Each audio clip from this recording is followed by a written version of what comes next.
Welcome back. So where we left off is there was 1,000 people who all needed, let's say, $1 million loans each, and they were all going to pay 10% on their loans. And they borrowed it from this bank. You know, it's kind of a standard commercial bank.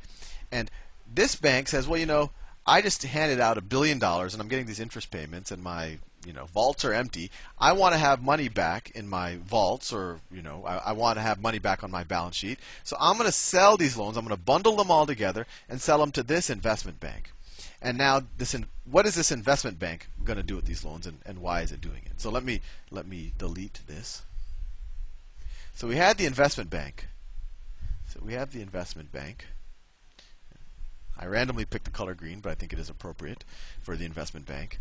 So now I have all of the, me. That's a little smiley face. There's 1,000 of me, and we are now going to pay the 10%.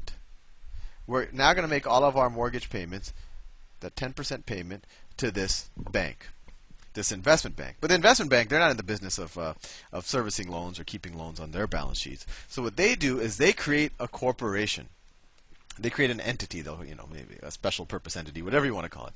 So they create a company. Let me make that in purple, another color. So they create this company.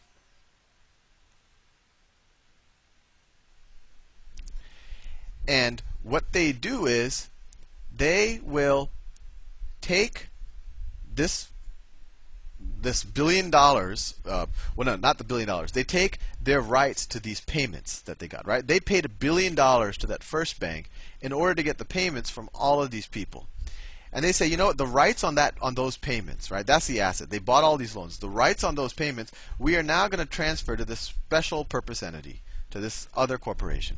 So now everyone is going to, essentially, all their money, all their mortgage payments are going to be funneled into this entity, right?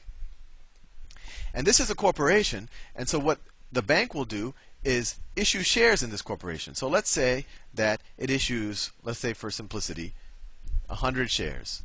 So there's 100 shares. 100 shares. So what's in this corporation? There's the entire corporation gets the mortgage payments on the $1 billion in loans, right? It has $1 billion of loans outstanding, and it's going to get 10% a year. So it's going to get 100 million per year, right? Because it's 1,000 loans out there. It's going to get 100 million per year for 10 years, and at the end of the 10 years, it's also going to get $1 billion, right? That's its asset it has. Its asset is the rights on those payment streams that are going to come into this corporation.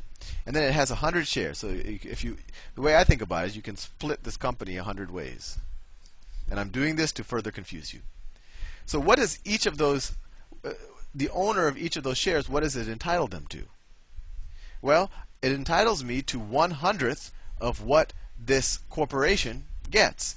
So each share, so if I have a share, let's make it look, it looks like a share, a stock certificate, I'm going to get 1/100th of this thing. And normally you wouldn't have 100 shares. You would have, let's say, 1 million shares. Actually, let me make it 1 million shares, because I think that's in some strange way more realistic. So let's say there are 1 million shares. So if there are 1 million shares, each share will get 1/1,000,000th of the cash flow stream that's entitled to this entity.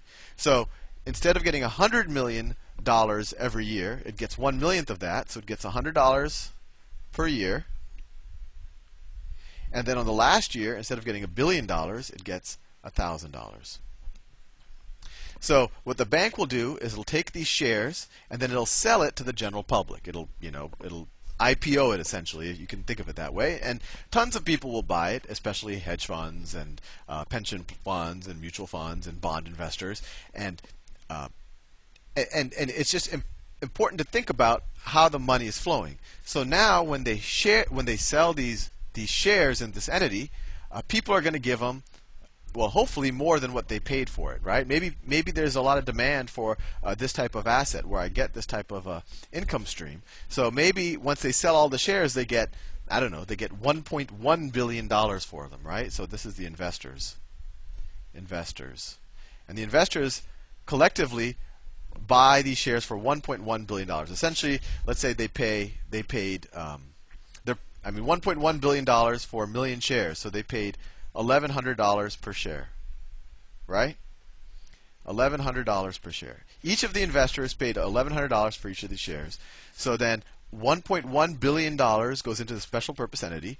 And if you think about it, the bank made out like a bandit, right? Because the bank paid $1 billion for the rights to these mortgage payments, and it's getting $1.1 billion from the investors. And all the bank has to do is kind of set this whole legal structure up and service the loans. It actually doesn't even have to service the loans. We'll go into that later. So let me summarize, I guess, just because I know this can be a little bit of a daunting subject. Let me summarize. So, and let me use this purple. I don't like. It's a little bit. Anyway, so you have tons of investors. So each of these is an investor. I know, actually, a mortgage, a borrower. All of these people need to buy houses. These are all smiley faces. These are all smiley faces, right? They all need to buy houses, and then they collectively get $1 billion, right? $1 million each, and they each use that $1 million to buy their house, to buy their relative house. And then that $1 billion initially came from, just their local bank, and then. And when the $1 billion came from that local bank, all the payments, the interest payments, went to the bank. But then an investment bank came along and said, well, no, I want to buy the rights to those payments. An investment bank came along and says, well, I'm going to give you $1 billion, $1 billion. And now, instead of you getting the payments, I get the payments. And then the bank sets up a special purpose entity. Essentially, it sells a bunch of shares. Let's say it sells 1 million shares, 1 million shares. And let's say it was able to sell each of those shares for $1,100, right? From the investing public. So it's able to sell each of them for $1 million. So it raises $1.1 billion, right? So the value of this company is $1.1 billion that now goes to the bank. And now the payment stream, instead of going to, let me do a different color. Now the payment stream goes to the special purpose entity instead of the bank. And the bank essentially made out like a bandit because it paid $1 billion and it got 1.1, so it made $100 million just for doing this transaction. I'm not saying that's how much a bank actually would make, but this shows you why every person is kind of what they're doing in this value chain. And as I said before, this bank also probably did something similar. They probably took some fees or sold the loans for slightly more than they issued the loans for. So these shares, each of these 1 million shares, these shares that I said, this is a mortgage-backed security.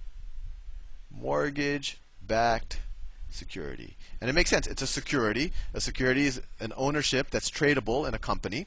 And that company has the right to payments that are secured by mortgages. So if all these people promised they would pay, and they're going to pay to this special purpose entity, but if by chance one of these people lose their jobs or they can't pay or for whatever reason, instead of the payments, this entity is going to have the rights to their property. And that's why we say that it's a mortgage-backed security. So it's not just a promise to get money. The money is actually backed by people's mortgages. And of course, in this entity is going to, if this guy defaults on his loan, he's one of a million. So statistically, you might be able to predict that. I don't want to put too much stock in these statistical models. Then this entity will just have that property auctioned off or sold, and then it'll just, the cash flow will come back to it. So that's what a mortgage-backed security is. Hopefully I didn't confuse you too much. My next presentation, I'm going to take it to a further level of confusion and show you what a collateralized debt obligation is. And then I'll do a more philosophical video on why these things even exist and why they're useful and why people may benefit or may not benefit from these things.